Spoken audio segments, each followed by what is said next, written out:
Well, hello everybody, welcome back to the channel. I just wanted to do another discussion video. Now, this is going to be about inaccuracies in film, and I just wanted to put a bit of a new perspective out there, I guess. Because I think I've mentioned on the channel a few times here and there that I enjoy watching on YouTube some of these historical analysis slash critique type videos where some sort of historian or expert of some kind on either a chapter of history or a particular job or profession, something like that, will sort of watch and critique the inaccuracies in a movie or TV show that depicts that sort of thing, whatever it may be. And basically, the idea sort of came to me not long ago when I was talking to somebody, and I'm an enthusiast of history. I love learning about history, but I'm also a filmmaker and very passionate and am a heavy enthusiast about filmmaking and things like that.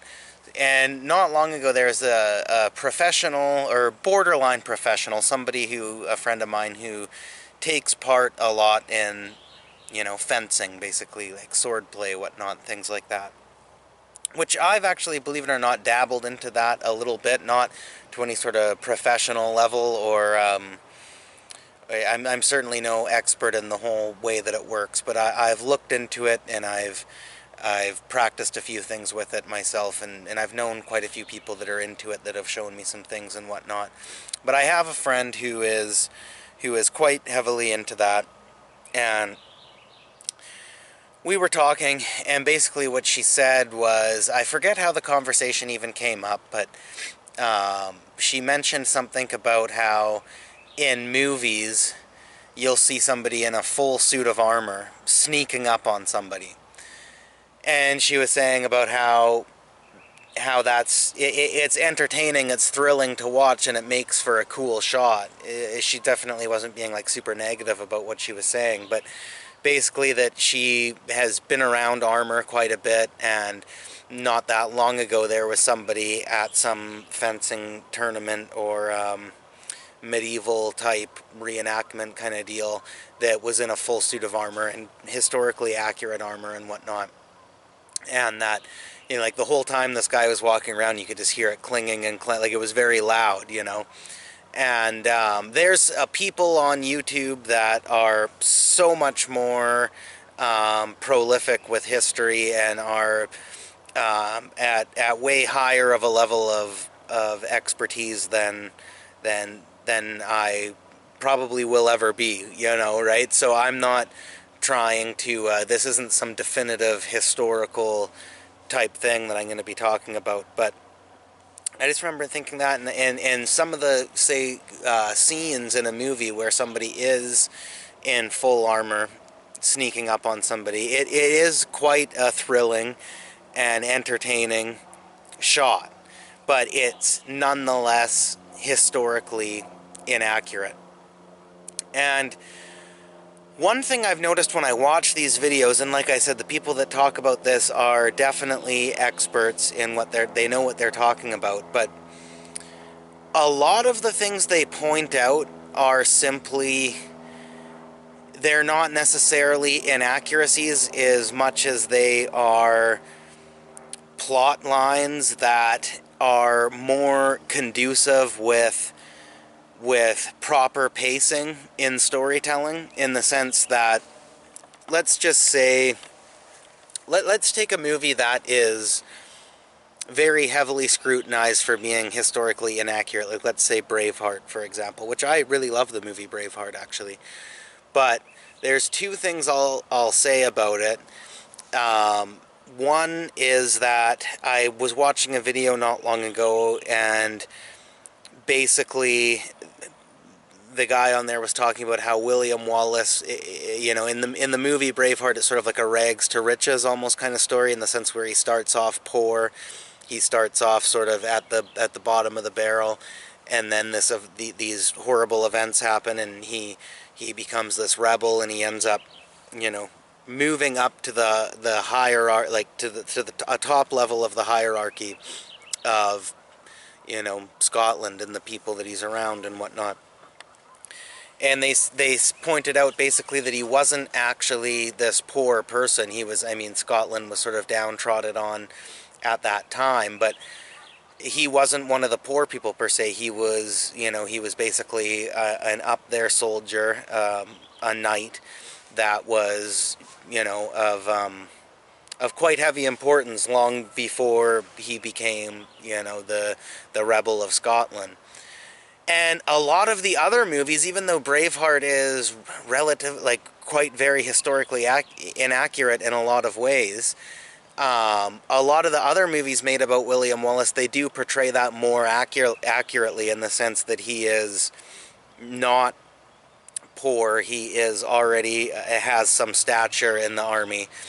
and then when all this stuff starts to happen, he you know, rises even higher and becomes the rebel of Scotland, the one that's leading the nation towards victory over England. But those movies aren't as paced. They aren't paced as well as Braveheart is, and they aren't as emotionally impactful, and they aren't as interesting to watch, because they try to do this textbook sort of like add some emotions into it here and there, but they try to add this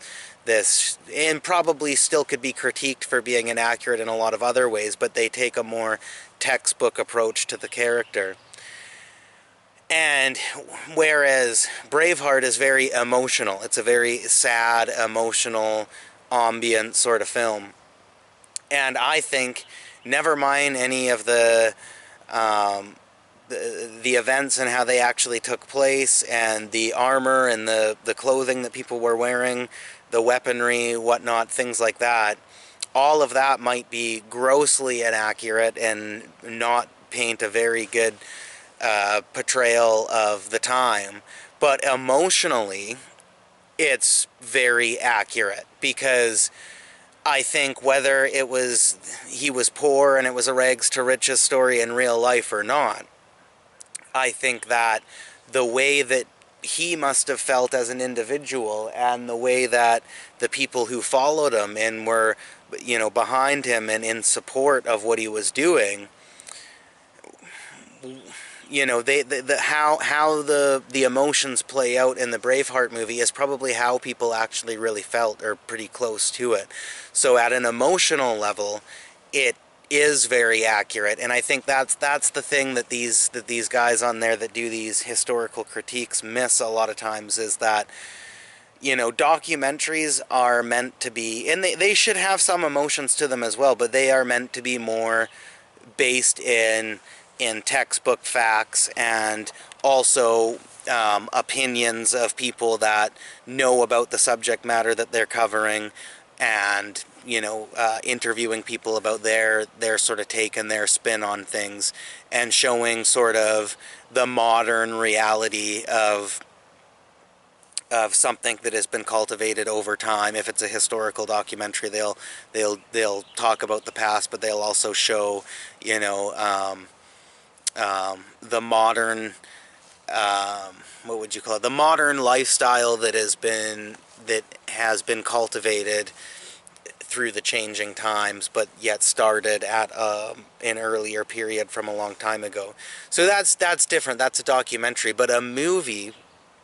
is, it's an emotional medium, in the sense that it is supposed to be emotionally engaging, in the sense that that's the medium that film is underway. It's not a textbook. It's not a historical lecture or lesson. It is, let's take somebody and let's show the story to some level of accuracy, so that there is an understanding of what happened, but let's really play up and play out the emotional side of things to really delve into how somebody in this situation or in this time period, whatnot, might be feeling, and how they might look at things. So I wanted to throw that point out there. And, you know, another thing is, so So movies are all about creating, and this is any genre. This doesn't have to be historical at all. This can be any genre it is. They're all about cultivating tension. It's how it works in anything from a historical epic to a romance movie to a drama to anything really. There's something that if it's done right, there's something that happens that sort of shocks your nerves a little bit, whether it's in a good way or a bad way, and then the rest of the movie is sort of tightening that tension to ultimately have a release at some point at the end, or at some point in the story there's some sort of grand release of that tension where you're either, like a fuck yeah or fuck no, or sad or happy or angry, whatever the emotion is that it's trying to cultivate in the story. That's what it's all about. So let's loop back to the you cannot sneak up on somebody in armor. There are ways to make it, which maybe filmmakers should do that. There are ways to make it more accurate that could actually add more tension to the story. Like maybe, in the scene somebody is in a full suit of armor and it is making a lot of noise, but they're stuck in a situation where the only real option to safely pull off some sort of mission or procedure, take somebody out that needs to be taken out, is to sneak up on them. Otherwise, the rest of the people that are in the scene, and the whole operation will be compromised. But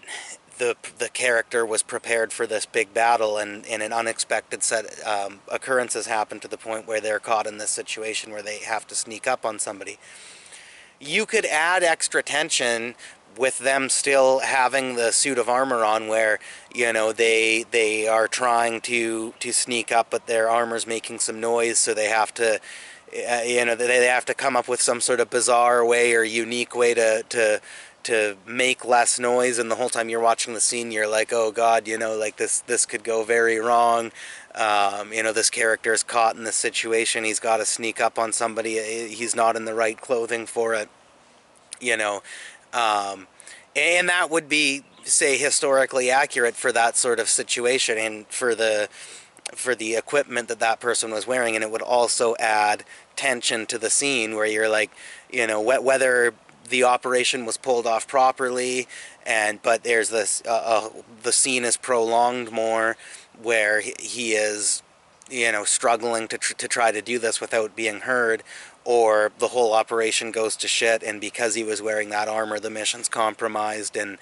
bad things end up happening, and then there's your release right there. Or if he does make it in that scene, then the release is sort of like, oh yeah, like fuck yeah, he did it. He managed to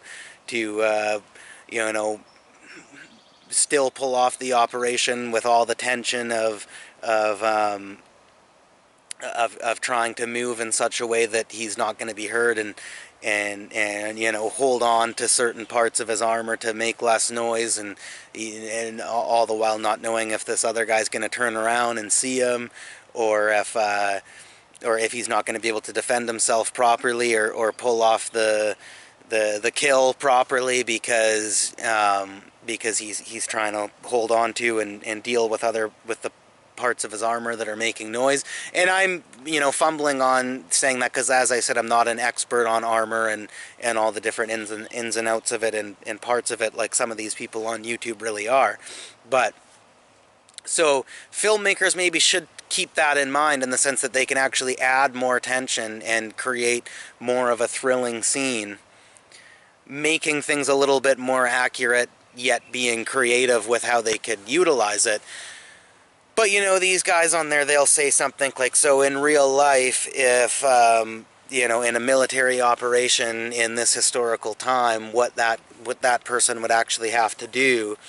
was they would have to rally together at a safe point, or at an area that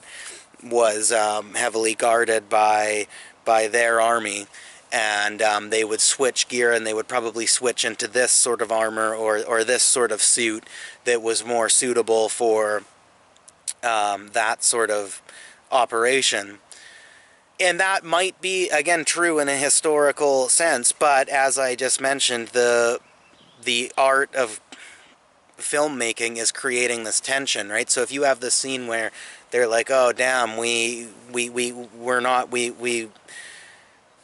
we thought wrong about this operation. This isn't going to be the epic battle that everybody needs all this armor for, like we thought. So we gotta retreat. We gotta rally together, and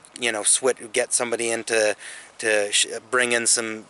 different suits, some different armor that's more suitable for what we need to do here." That breaks. It might be historically accurate, but that breaks a whole lot of tension and takes the audience out of a lot of moments that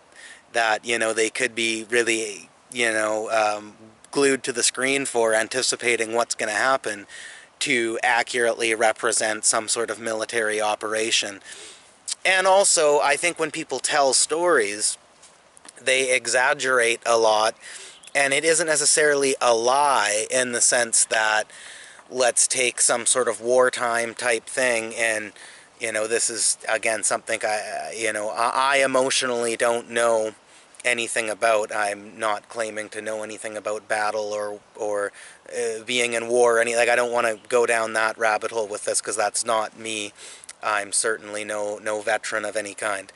But if somebody's recalling a war story, maybe it might be exaggerated in the sense where they had to run across some area, and they'll say, like, there was a whole bunch of people around, and I was running out of bullets, or I was, my sword was getting dull, whatever. If it's a very ancient historical account, it's usually in some sort of poem or book or something like that. If it's more modern, then there are, people that have actually been interviewed about this kind of thing. And maybe in reality, maybe it wasn't a whole bunch of people. Maybe it was only 2 or 3. And their equipment was running dull, they were running out of bullets, something like that was happening, and they had to get dirty with it, and in order to survive, get out their knife or use their fists or whatever. But at the same time, as somebody who has never dealt with a situation like that and doesn't ever want to deal with a situation like that, if you think about it emotionally, it's still a very horrific thing. And maybe there was people off in the distance, but right in the area that this person was in, there was only 2 or 3 people. But with all that chaos going on, all your mind occupied in complete survival mode, and not knowing what's going to come out of any direction, 2 or 3 people might emotionally feel like 5 or 6.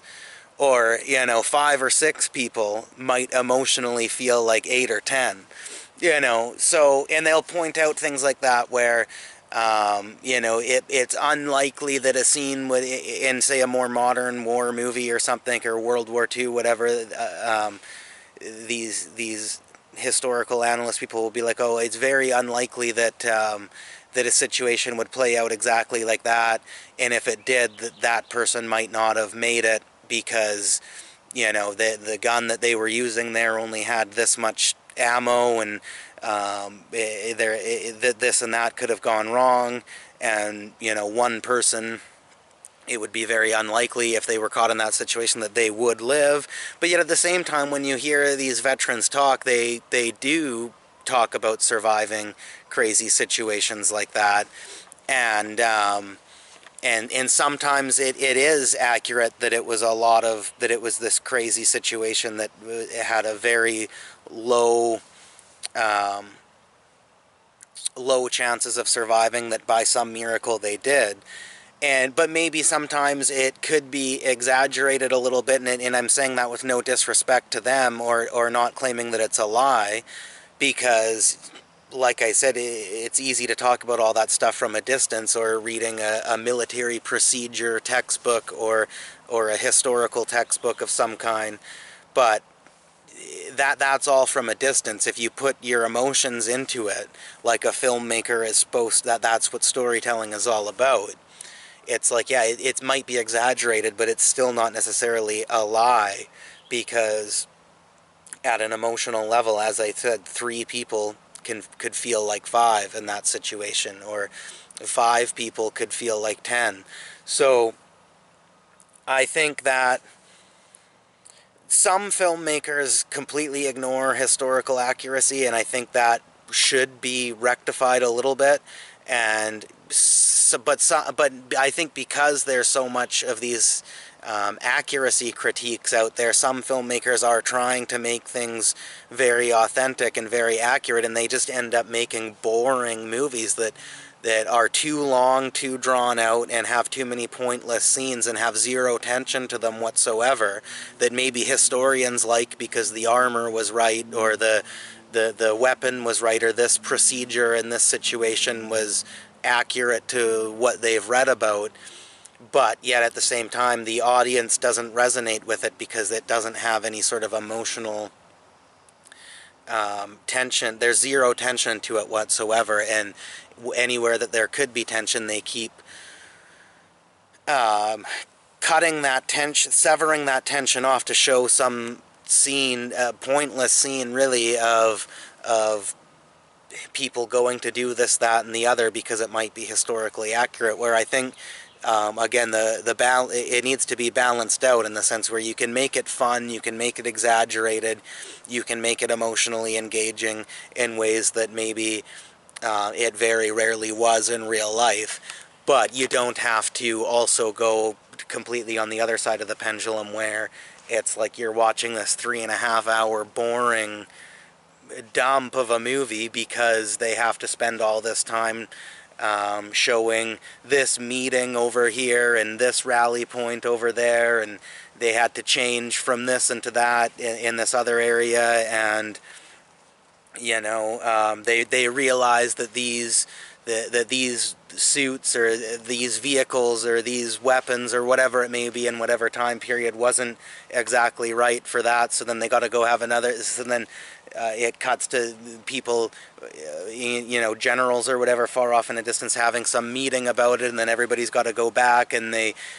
change up the situation and then go out again later that day or a different day, and that just completely severs all the tension in the story, and it makes a boring movie. And that's why a lot of these historical movies that are coming out now are boring and they suck. And one that's very highly inaccurate, like Braveheart, still hails as a great movie and is still a classic and loved by lots of people because it's very emotional, it's very ambient, and the tension is very high. So I've probably spoken way too long about this at this point now, so I'll cut it off there. But that was on my mind, and I wanted to make a discussion video about it. If you have watched this video all the way through, I thank you very much, and I'd love to hear your comments down in the section below. Thanks for watching.